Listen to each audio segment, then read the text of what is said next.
Bonjour à tous, je viens vous embêter un petit peu juste avant que l'épisode ne commence, pour vous dire que les vidéos me prennent de plus en plus de temps, que ce soit l'écriture, l'enregistrement et tout l'aspect montage. Et pour résoudre ce problème, il s'avère que j'ai que deux solutions. La première, on va dire la plus simple entre guillemets, mais la plus frustrante, aussi bien pour vous que pour moi je pense. La première solution, ce serait que je réduise le nombre de vidéos que j'écris, que je monte, à une vidéo par semaine, peut-être toutes les 2 semaines en fonction des sujets traités. Et le problème c'est que avec ce rythme de vidéo, eh bien je pourrais pas couvrir la plupart des sujets. Et donc c'est de cette manière que je trouve que c'est assez frustrant, parce que des factions à Warhammer 40 000, il y en a pas mal. J'aime énormément découvrir les différentes mécaniques, et puis là avec en plus l'arrivée de la V10 qui hype un peu tout le monde et moi-même, on est très curieux de voir ce que va donner cette prochaine version, et du coup je trouverais ça très frustrant de pas pouvoir créer des vidéos afin de vous en parler, tout simplement. La seconde solution consisterait à créer une page Tipeee, afin de pouvoir potentiellement, admettons, rêvons, de passer à mi-temps au niveau professionnel afin d'avoir un temps disponible à la création de vidéos et aussi aux contreparties des tipeurs. Parce que à l'heure actuelle, je dois vous avouer que me coucher à 3-4 heures du mat, quasiment 3-4 soirs par semaine, ça commence à être difficile et je sais pas si on le voit en vidéo,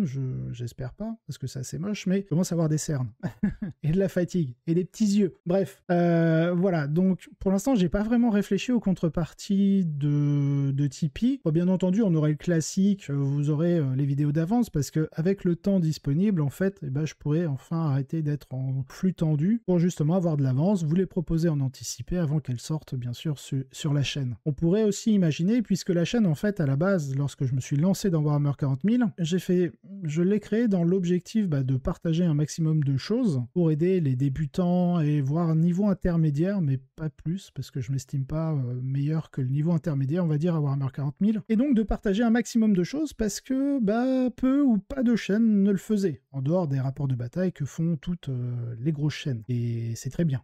Parce que je pense que ça a ramené énormément de personnes sur le jeu. En tout cas, voilà, l'objectif ce serait... bon, bien sûr, il y aurait d'autres contreparties, mais en vrai, j'ai pas encore bien réfléchi, parce que pour l'instant, j'hésite entre ces deux solutions. Donc n'hésitez pas à mettre votre avis en commentaire, parce que je les lis, comme depuis le début de la création de la chaîne, je lis vos commentaires, j'en prends note et je réfléchis, j'essaie d'avoir un peu de recul, puis des fois j'en discute avec des personnes qui sont soit dans le domaine YouTube, soit dans le domaine Warhammer 40 000, ou ni l'un ni dans l'autre. Comme ça, j'ai un peu un cercle un peu plus général pour pouvoir prendre la meilleure décision. Bref, pour résumer, soit je vais devoir réduire les vidéos et du coup je pourrai pas aborder tous les sujets que je veux, et du coup ce sera frustrant aussi bien pour vous comme pour moi, ou alors justement, je passe par une page Tipeee. Je ne vous embête plus, merci à tous d'avoir écouté jusque-là, et dans tous les cas, je vous souhaite un bon épisode. Lorsque l'on commence à s'intéresser à une faction, il faut dans un premier temps connaître ses mécaniques génériques. Puisque nous allons apprendre à construire une liste à Aeldari, regardons celle de base. Nous commencerons avec la plus importante, Strand of Fate, qui vous permet au début de chaque tour de bataille de lancer 6 dés. Et en fonction de la taille de votre bataille, vous pourrez garder un certain nombre de dés. Ici, nous serons en Strike Force, qui vous permet de garder 4 dés. Lorsque vous aurez lancé vos dés, en fonction de leurs résultats, ceux-ci vous prodigueront un certain bonus. Celui-ci vous permettra d'obtenir un 6 non modifié en fonction du chiffre obtenu sur votre dé. Pour un résultat de 1, alors vous aurez une avance automatique de 6. Un résultat de 2 pour la charge, un résultat de 3 pour un test psychique, un 4 pour un jet de touche, un 5 pour un jet de blessure, et un 6 pour un jet de sauvegarde aussi bien d'armure que d'invulnérable. Bien entendu, vous devrez choisir d'utiliser ou non l'un de ces dés avant d'effectuer votre jet. Lorsque vous devez faire un type de jet demandant plusieurs dés, alors traitez l'un de ces dés comme un 6 non modifié. Cela signifie aussi, quand vous devez effectuer une relance en ayant utilisé l'un de ces dés, alors il sera relancé. Par exemple, si vous avez une charge à 8, vous utilisez un dé de résultat 2 sur votre Strand of Fate pour que l'un de vos dés de charge soit un 6 non modifié. Lorsque vous aurez lancé le second dé de charge, donc le deuxième dé des 2d6 que vous lancez normalement sur la recharge, parce que le premier est un 6 automatique. Imaginons que sur ce deuxième dé, vous obtenez un 1, donc vous ratez votre charge à 8, puisque 6 plus 1 font 7. Et oui, même sur ma chaîne, on fait un peu de maths. Bref, vous utilisez un point de commandement pour relancer votre jet de charge. Dans ce cas, vous devez relancer les 2 dés, et vous perdez le bonus du 6 non modifié. La seconde mécanique importante des Aeldari est le Battle Focus, permettant de tirer après avoir avancé. Si vous le faites, vous pouvez seulement tirer avec des armes d'assaut ou des pistolets lorsque vous résolvez les tirs. Les figurines de l'unité sont considérées comme étant stationnaires. De plus, durant votre phase de tir,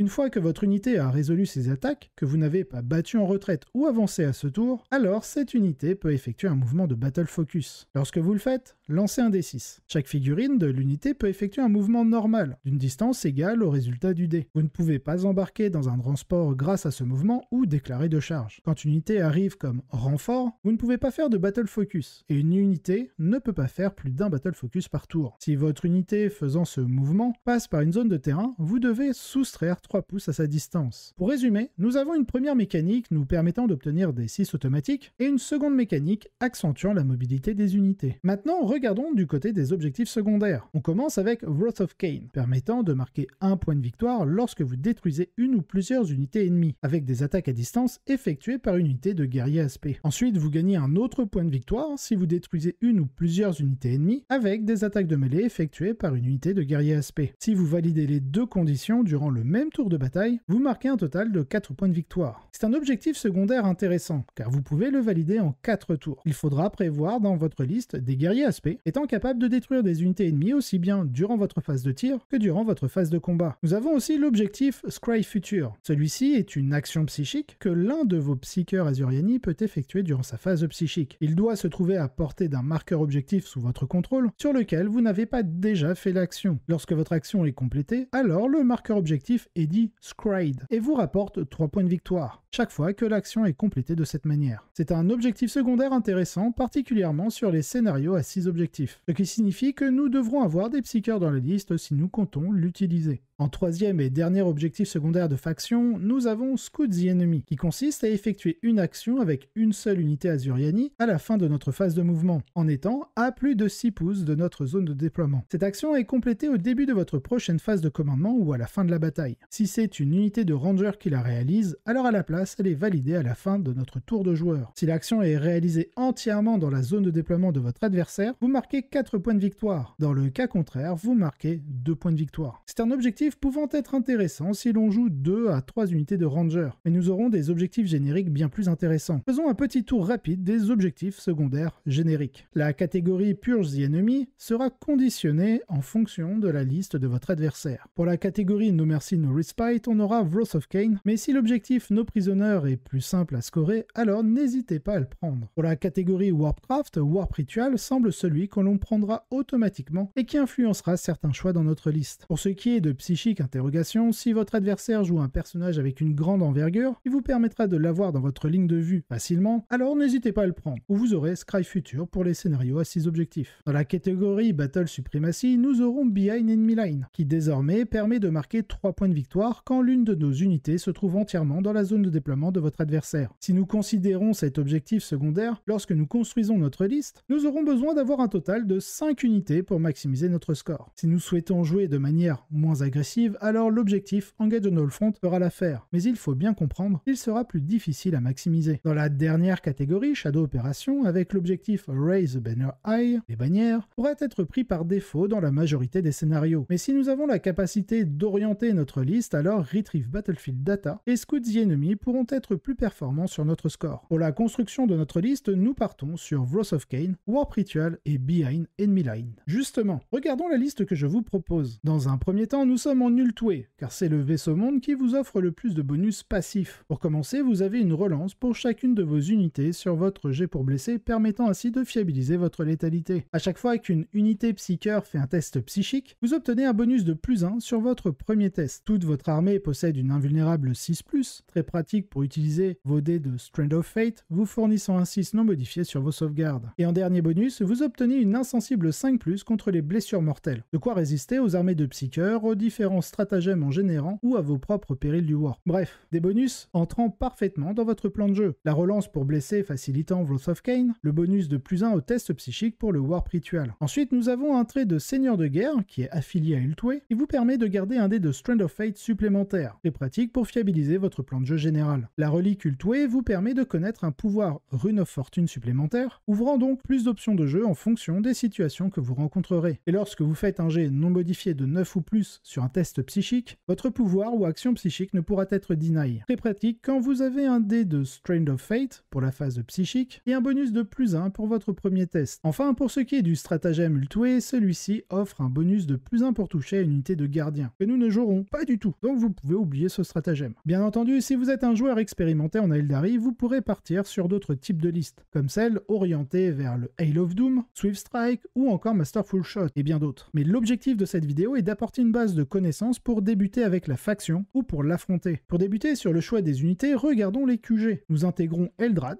celui-ci vous permet de relancer un dé de Strain of Fate avant de sélectionner ceux que vous garderez. La liste comportant au total 2 Farseer, vous pourrez en relancer 2. Il ne souffrira pas des périls du Warp et pourra relancer ses tests psychiques. En termes de résilience, il possède une invulnérable ainsi qu'une transhumane à 4+. Bien qu'il puisse encaisser quelques dommages, gardez-le au chaud derrière une ruine dans votre zone de déploiement. Il est dans la liste pour apporter une forte capacité psychique afin de fournir des améliorations à vos unités. Ce sera bien entendu le seigneur de guerre de l'armée et il aura son trait pour garder un dé de Strain of Fate supplémentaire. Du côté des pouvoirs psychiques, il aura Guide pour donner une relance complète pour toucher, Fortune fournissant une insensible générique à 5+, et Fateful Divergence générant un point de commandement. Ensuite, nous avons un Farseer Skyrunner. Lui aussi ignore les périls du Warp et permet de relancer un dé de Strain of Fate, vous amenant à 2 relances avec Eldrad. Il a la relique Ultway The Ghost Helm of Alishasir, ce qui vous permet de connaître un pouvoir Rune of Fortune supplémentaire et d'empêcher votre adversaire de vous deny lorsque vous faites un pouvoir ou une action psychique sur un résultat non modifié de 9 ou plus. En prenant tout ceci en considération, il suffira d'utiliser un dé de Strain of Fate pour obtenir un 6 non modifié sur votre test psychique, combiné au bonus de +1 pour votre premier test psychique grâce au trait de faction Ultway, il vous suffira d'obtenir 2 ou plus sur un des 6 pour réussir votre Ritual Warp et empêcher tout deny de votre adversaire. De plus, vous devrez à tout moment garder un point de commandement pour utiliser le stratagème Multifaceted Mind, vous permettant de lancer un pouvoir après avoir réalisé une action psychique. D'ailleurs, pour ces pouvoirs, nous aurons Doom, permettant de maudire une unité ennemie afin que nos unités bénéficient d'une relance complète pour blesser lorsqu'elle cible cette unité ennemie. En second, nous avons Will of Azurian, permettant de fournir l'objectif sécurisé à l'une de nos unités bases ou personnages. Elle réussira son test de morale automatiquement et elle pourra faire une action et tirer. Bien entendu, vous pouvez échanger entre Eldrad et ce Farseer Skyrunner,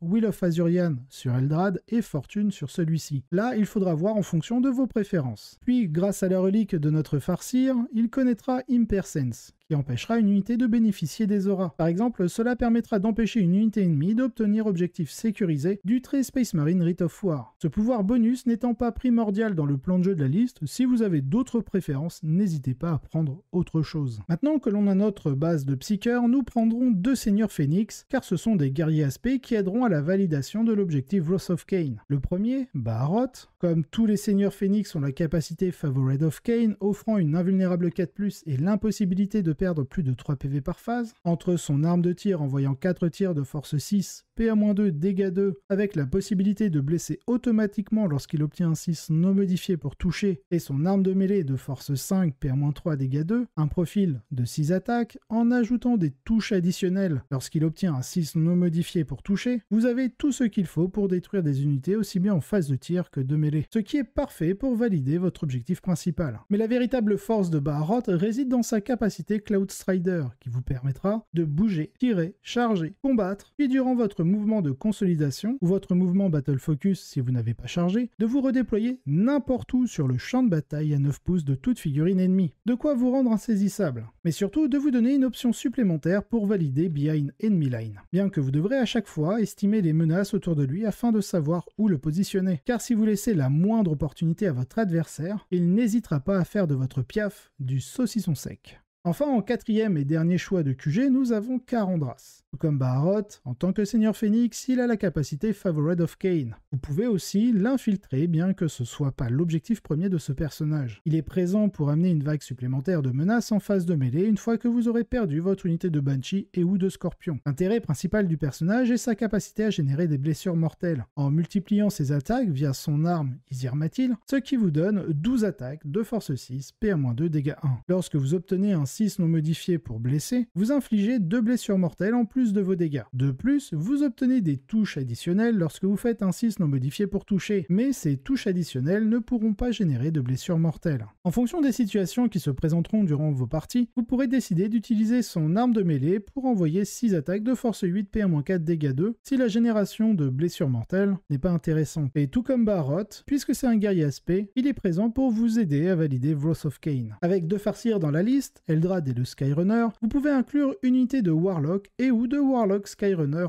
en no slot. Bien que le détachement Ark of Omen prévoit des slots pour les personnages, lorsque j'ai construit la liste, je me suis simplement dit, si jamais j'ai besoin d'espace pour intégrer d'autres unités d'élite, autant les mettre en no slot afin de ne pas remettre en cause la construction générale de celle-ci. Nous commençons par une unité de 2 Warlocks à pied qui connaîtront le pouvoir des Runes of Battle, Empower et Nervate, permettant de fournir un bonus de +1 pour blesser en mêlée à l'une de nos unités, ou de maudire une unité ennemie en lui infligeant un malus de -1 pour blesser en mêlée. Tout comme l'un des pouvoirs du Farseer Skyrunner, celui-ci n'est pas un choix irremplaçable. Plusieurs choix peuvent être judicieux comme Humbledon Horrify pour son Fight Last, ou encore Protect and Jinx. Bref, vous avez largement le choix. L'objectif d'intégrer cette unité dans la liste est de pouvoir utiliser le stratagème Circonceal, afin de fournir un +1 sur les tests psychiques d'Eldrad, pour limiter les possibilités de deny adverse, et de fiabiliser tous les sorts d'amélioration sur vos unités. De plus, l'unité de Warlock pourra jouer le rôle de garde du corps, car Eldrad pourra bénéficier du Lockoutser, bien que ce soit une unité de 2 figurines au lieu de 3. Ensuite, nous avons un personnage Warlock Skyrunner, avec le pouvoir psychique Quicken Restrain, permettant à une unité base ou personnage de réaliser un mouvement normal, d'advance ou de désengagement. Il se combinera parfaitement avec notre Farseer Skyrunner. Vous enverrez celui vers le milieu du champ de bataille afin de réaliser l'action psychique de Warp Ritual. Puis vous utilisez le stratagème Multi-Faced Mind afin de lancer un autre pouvoir après votre action psychique. Ce sera souvent Doom. Grâce à votre Warlock Skyrunner, vous lancerez Quicken pour que votre Farseer Skyrunner puisse réaliser un mouvement normal ou d'advance, afin de se repositionner en étant loin des menaces adverses. J'ai équipé le Warlock de la relique Sunstorm, améliorant son mouvement à 20 pouces et lui conférant l'objectif sécurisé. L'intérêt est d'offrir une grande mobilité pour vous positionner à 18 pouces de votre Farseer Skyrunner, tout en étant à plus de 24 pouces des unités psycheurs adverses pour éviter le deny. Il est possible d'échanger les 2 reliques entre le Farseer et le Warlock Skyrunner. Ce sera selon vos préférences. Si vous préférez fiabiliser Quicken avec le Warlock pour empêcher le deny adverse via la capacité du Ghost Helm of Alishasir et donner la mobilité de la Sunstorm au Farseer, alors faites selon vos préférences. Dans tous les cas, cette combinaison est parfaite pour scorer Warp Ritual. J'ai simplement, pour ma part, privilégié la version fiabilisant l'action psychique. Dans les choix de troupes, je suis parti sur 2 unités de Ranger, pour vous permettre, selon votre adversaire, de pouvoir choisir Scout the Enemy. Dans le cas contraire, j'ai équipé l'une des unités d'un Wire Weavenet. Cela vous permet de déployer cette unité sur l'objectif de votre zone de déploiement afin de le protéger des téléportations adverses. Car lorsqu'une unité se téléporte non loin de vous, vous pouvez l'activer sur 2+, afin d'infliger un malus de charge de +2 et des 3 blessures mortelles. Puisqu'une unité qui se téléporte arrivera à 9 pouces, il lui faudra réussir une charge de 11. Dans tous les cas, les Rangers restent une unité pouvant s'infiltrer, utile pour limiter l'agression de l'adversaire s'il en possède aussi, et sur certains scénarios, comme Recover the Relic à titre d'exemple, vous permettra de gagner le point de commandement réglementaire. Du côté des élites, on part sur des unités permettant de scorer sur Wrath of Cain, une unité de Banshee. On va y prêter une attention particulière, car c'est une unité qui cumule beaucoup de règles différentes et chacune d'elles est conditionnée par la charge. Tout d'abord, votre masque de Banshee. Lorsque l'unité charge, vous empêchez votre adversaire d'utiliser le stratagème Overwatch et la capacité Set to Defend. Donc vous n'aurez jamais peur de lancer une charge même en terrain ouvert, puisque vous nullifiez toute réaction possible. De plus, après votre mouvement de charge, les unités ennemies à portée d'engagement subissent un Fight Last. Si vous avez la possibilité de faire une charge multiple sans risque, n'hésitez pas, car vous infligerez Fight Last à toutes les unités chargées et à portée d'engagement. Oui, c'est fort. Bien entendu, on ne s'arrête pas là. Toujours, sous condition que vous ayez chargé, l'unité obtient un bonus de +1 pour blesser. Très pratique pour une unité de force 4 en combat. L'unité possède une invulnérable 5+, ce qui lui permet d'avoir une résilience plus que raisonnable, surtout avec des dés de Strand of Fate dédiés à la sauvegarde. Vous pouvez avancer et charger durant un même tour, et vous infliger un malus de -1 pour être touché, aussi bien contre les tirs que les attaques en mêlée.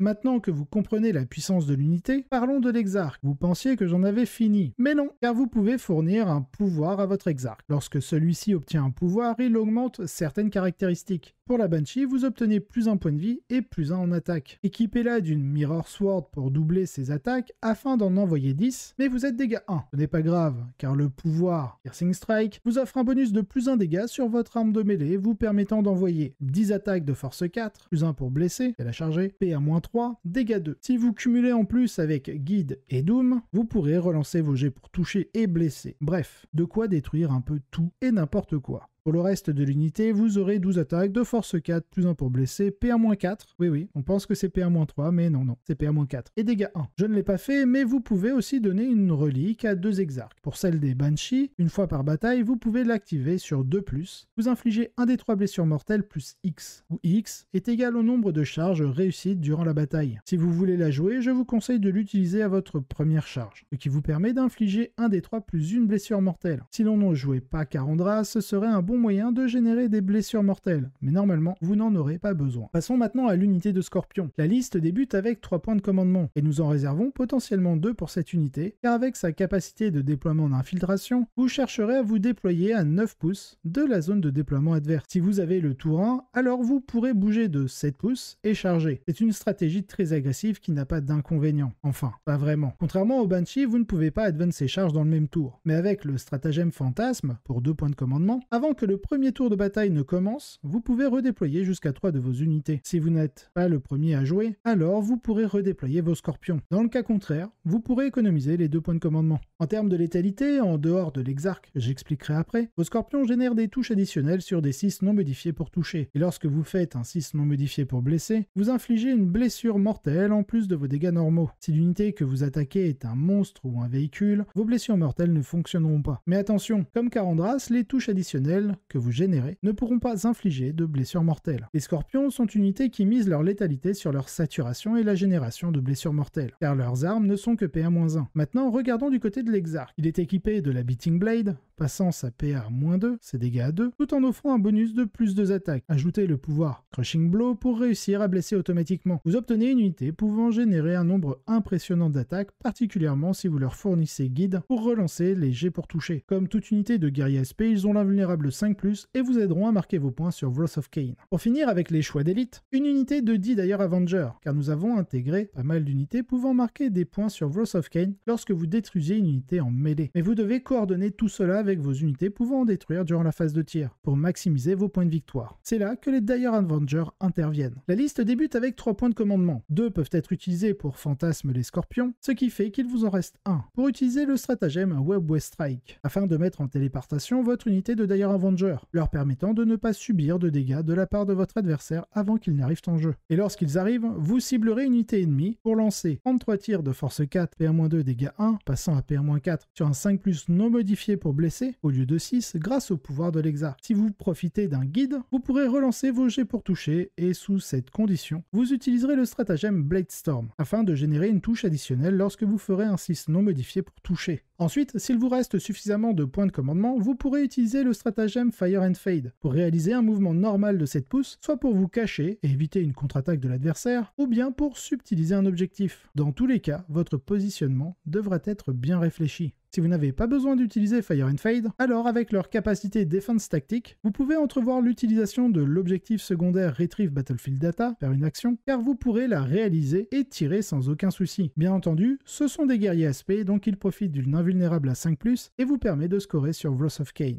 Il n'y a pas grand chose d'autre à dire pour cette unité qui est déjà bien fournie. Maintenant, regardons du côté des attaques rapides. On débute avec 2 unités d'araignée spectrale. Ce sont des unités permettant d'aider à marquer différents objectifs secondaires, que ce soit Retrieve Battlefield Data, Behind Enemy Line ou Wrath of Cain, puisque ce sont des guerriers SP. Elle n'est pas vraiment efficace en mêlée, donc elle sera présente pour renforcer la destruction d'unités ennemies durant la phase de tir. Car avec une arme envoyant un des 6 tirs de force 6, PA-2, dégâts 1, avec la capacité Blast, le point faible de l'arme réside dans sa portée de 12 pouces, ce qui met régulièrement vos unités en danger. Mais vous bénéficiez de 2 capacités qui vous aident à préserver vos unités. La première consiste à pouvoir lancer 2d6 lorsque vous faites votre mouvement de Battle Focus après avoir tiré. Si vous faites un double 1, soit une chance sur 36, vous subissez une blessure mortelle. La seconde capacité vous permet de faire un mouvement normal de 6 pouces, la première fois que vous êtes chargé. Si vous faites le mouvement normal, vous ne pourrez pas Overwatch ou Set to Defend. Normalement, la combinaison de ces 2 capacités vous permet d'être assez insaisissable. Maintenant, regardons du côté des pouvoirs d'Exarch. La première unité aura Web of Deceit. Une fois par partie, au lieu de faire votre mouvement de Battle Focus, vous retirez l'unité du champ de bataille et la faites revenir n'importe où à plus de 9 pouces de toute figurine ennemie. C'est pratique pour Behind Enemy Line. La seconde unité aura Surprise Assaut. Lorsque vous arrivez de Sudden Assaut, chaque figurine envoie non plus un des 6 tirs, mais un des 6 plus 1 tir, soit un total de 6 des 6 plus 6 tirs. L'objectif étant de pouvoir renforcer votre capacité à détruire une unité ennemie en phase de tir pour marquer vos points de victoire sur Wrath of Cain. Bien entendu, les deux exarques sont équipés d'un Death Spinner additionnel avec l'arme énergétique pour générer un maximum de tirs. Avec une unité de Dire Avenger et 2 unités d'araignée spectrale pour marquer les points de Wrath of Cain au tir, nous n'avons que 2 unités pour la mêlée, les Banshees et les Scorpions. Nous allons donc rajouter une unité supplémentaire afin de fiabiliser la mêlée. Ce sera une unité de Shining Spear. Bien que leurs armes aient des caractéristiques assez puissantes au tir, à cause de la portée de 6 pouces, nous ne compterons pas principalement dessus, même si, dans certaines situations, ils pourront finir une unité. Mais c'est surtout pour leur létalité en mêlée, développant 6 attaques de force 7, PR-4, dégâts 2 à la charge, sans compter l'exarque qui est équipé du Paragon Sabre, vous permettra de générer une attaque supplémentaire, ainsi qu'une relance complète de vos jets pour toucher et blesser. De force 4, PR-4, dégâts 1, avec le pouvoir d'exarque Earth Strike, afin de générer des blessures mortelles en plus de vos dégâts sur un 5+, non modifié pour blesser. J'ai rajouté un Shimmer Shield, afin d'augmenter sa durabilité grâce à l'invulnérable 4+. Cela se combine très bien avec le malus de -1 pour être touché contre les attaques à distance adverses, lorsque vous aurez vos 2 autres membres de l'unité détruite. Maintenant que l'on a nos unités pour marquer un maximum de points de victoire sur Wrath of Cain et notre synergie de personnages pour valider Warp Ritual, regardons ce que l'on aura pour Behind Enemy Line. Toujours en attaque rapide, nous prendrons une unité de Shroud Runner, car si nous avons le premier tour, grâce à leur mouvement de 9 pouces d'avant-bataille, vous pourrez envoyer par la suite l'unité dans la zone de déploiement adverse, avec leur avance automatique de 6 pouces, vous amenant à un mouvement total de 22 pouces. Pour ceux ne jouant pas Ultway, mais Swift Strike et Masterful Shot, il vous faudra 3 unités de Shroud Runner, car vous aurez la possibilité d'avancer et de tirer, ce qui n'est pas possible en Ultway, car l'unité est équipée d'armes lourdes. Mais vous marquerez Behind Enemy Line, peu importe le vaisseau monde joué. Nous avons 2 autres unités pour marquer des points sur cet objectif secondaire, avec 2 Vipers, que vous conserverez pour le tour 2 et 3, ou le tour 3 et 4 si vous êtes deuxième joueur, vous amenant facilement à un minimum de 9 points de victoire. Vous devrez par la suite, en fonction de l'avancement sur Wrath of Cain, utiliser les araignées spectrales pour le monter à 12 ou 15 points selon qui aura le tour 1 et des ouvertures que vous offre votre adversaire.